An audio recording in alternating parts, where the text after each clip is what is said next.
বন্ধুরা, আমি না আজকে ভেটকি মাছের পাতুরি করছি, কিন্তু আমি তোমাদের প্রথম থেকে দেখাতে ভুলে গেছি।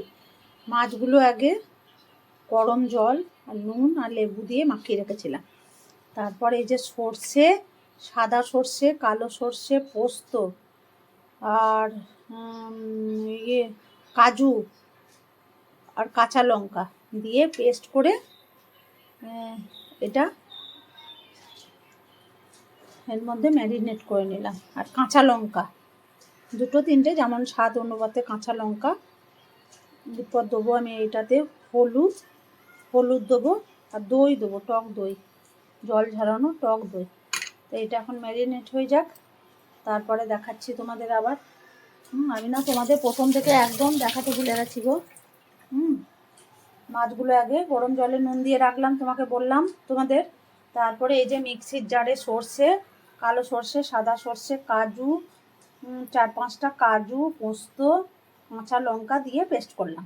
তারপরে এটা ম্যারিনেট করলাম। এবারে দেবো কাঁচা তেল আর দেবো একটু নুন দেবো আর একটু দেবো দই, হলুদ, লঙ্কা গুঁড়ো সবই দেবো। তবে দেখাচ্ছি, এই যে দিচ্ছি দেখো। দইয়ের জলটা একটু ঝরিয়ে দিয়েছি যেটুকু ছিল। এই যে দই দিয়ে দিলাম 1.5 চামচ। মাছ তো বেশি নেই, কয়েক পিস, আর একটু লাগবে, দেখি আর একটু লাগবে।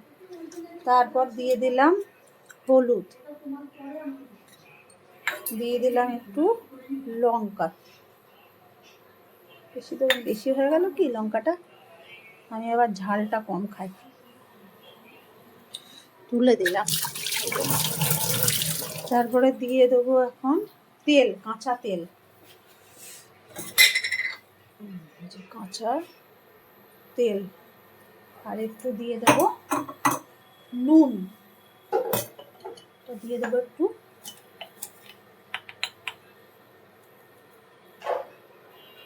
নুন। এবার আমি এটাকে ম্যারিনেট করে নেব। উফ, দইটা কি ঠান্ডা!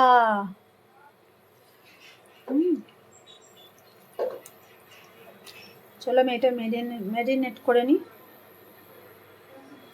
দেখো, কলা পাতাগুলো না এমনি করে সব ওভেনে সেঁকে নিলাম, এমনি করে ওভেনে সব সেঁকে নিলাম। গরম আছে। এবার এই ডান্ডিটা কেটে ফেলে দেবো। এই যে দেখো, যেমন একটা এই যে ডান্ডি কেটে ফেলে দিয়েছি, দেখবে? এই যে এর মধ্যে শীটটা, এই যে শীটটা কেটে ফেলে দিয়েছি। এই যে এরকম করে শীটগুলো সব কেটে ফেলে দেবো। তারপর তেল বুলিয়ে আর একবার ওভেনে দেবো, তেল মাখিয়ে নেবো, আর একবার ওভেনে দেবো আগুনে। তারপর তোমাদের আমি দেখাচ্ছি কেমন করে করবে। এমনি করে বানিয়ে খেয়ে নেবে তোমরা। দারুণ লাগছে দেখতে, না? গোটাই উঠিয়ে দেবো এবার। দেখো কলা পাতার পাতুরিটা, দেখো ভেটকি মাছের কলা পাতার পাতুরি, দেখো পুড়ে গেছে। এই দুটো পরে দিয়েছি, এই জন্য এই দুটো আর একটু মধ্যেখানে দিয়ে দিয়েছি। এগুলো হয়ে গেছে, এগুলো তুলে নেবো। সিমে করে করছি, খাবার সময় আবার দেখাবো, ঠিক আছে?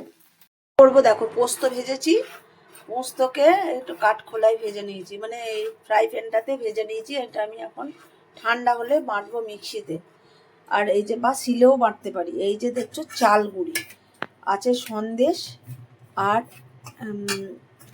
আমি এই পোস্ত বাটাটা দিয়ে একটু করব ফাঁপা পুলি। আর এটা আমি এখন মাখাবো। এই যে জল বসিয়েছি, এই জলটা টকবক করে যখন ফুটবে তখন আমি এটা মাখবো। তাহলে চলো তোমাদের আমি দেখাই, তাই না? গরম জল দিয়ে মাখাচ্ছি, যতটা জল লাগবে ততটা দিতে হবে। যতটা জল লাগবে ততটা দিতে হবে। আর আটার মতো থাকবো, যখন দেখবো আটার মতন একদম মানে সফট হয়ে গেছে বা হাতে লাগছে না মাখাটা, তখন জানবে আমার মাখা কমপ্লিট হয়েছে। তাহলে চলো আমি মেখে নিই, তারপর তোমাদের সাথে শেয়ার করছি। এই দেখো আমার, দেখো একদম আটার মতন মাখা কমপ্লিট। প্রথমে হাতা দিয়ে মাখলাম গরম, তারপর এখনো জল দেখো বসিয়ে রেখেছি, জল ফুটছে, গরম জলে করলাম। এটা হাতা দিয়ে প্রথমে করে নিলাম, তারপরে যখন একটু ঠান্ডা হলো, হাত দিতে পারছি, তখন হাত দিয়ে করে নিলাম। এইটা এখন কি হবে, প্রায় আধা ঘন্টার মতন এটা ঢাকা থাকবে। এটা এখন আধা ঘন্টার মতো ঢাকা থাকুক। তারপরে পোস্তটা বেটে নিই, সন্দেশটা বার করি, তারপরে পিঠে করবো। চলো তখন আমি দেখাবো তোমাদের। এখন আমরা একটু চা খেয়ে নিই। পিঠে বানানো হচ্ছে, এটা পোস্ত দিয়ে, দেখলে পোস্ত দিয়ে এতগুলো পিঠে বানানো হলো। অনেকটাই পোস্ত বেটেছিলাম, ওই যে পোস্ত দিয়ে এতগুলো পিঠে বানানো। এগুলো ভাপে করব, আর এইগুলো করব দুধ পুলি। এটা এই যে সন্দেশ দিয়ে, এই যে সন্দেশ দিয়ে করব দুধ পুলি। যে আরও আছে, লাগলে পরে আরও মাখবো। চলো এগুলো বানিয়ে নিই, তারপর তোমাদের সাথে আবার শেয়ার করছি। তো বানানো হয়ে গেল, এটা সন্দেশের পিঠে, এটা করব দুধ পুলি, আর এটা করলাম পোস্ত দিয়ে। তো এটা দেখো আমার বর এমনি করে বুদ্ধি করেছে, জল দিয়েছে গামলায়। আমি কি করি, এর মধ্যে ফুটো থালা দিয়ে পিঠেগুলো সাজিয়ে দিই, তারপরে ঢাকা দিয়ে দিই। আমার বর বলছে দেখো না, নতুন স্টাইলে একটা করছে, টিফিন কোটোতে ভরে দিয়ে, যেমন মাছ ভাপা করে না ওই রকম করে ভাপা করছে। দেখা যাক কেমন হয়, ট্রাই করি, তোমাদের দেখাই কেমন হয়। চলো, আর এই যে দুধ বসিয়েছি, এটা আমাদের যেমন রেগুলার দুধ আসে ওইটাই, আরও দুধ আনতে পাঠালাম। এটা দিয়ে আর একটু এইগুলো করে নেবো, আজকে বেশি নেই, অল্প কাটা। চলো বানাতে থাকি, তারপর দেখাবো।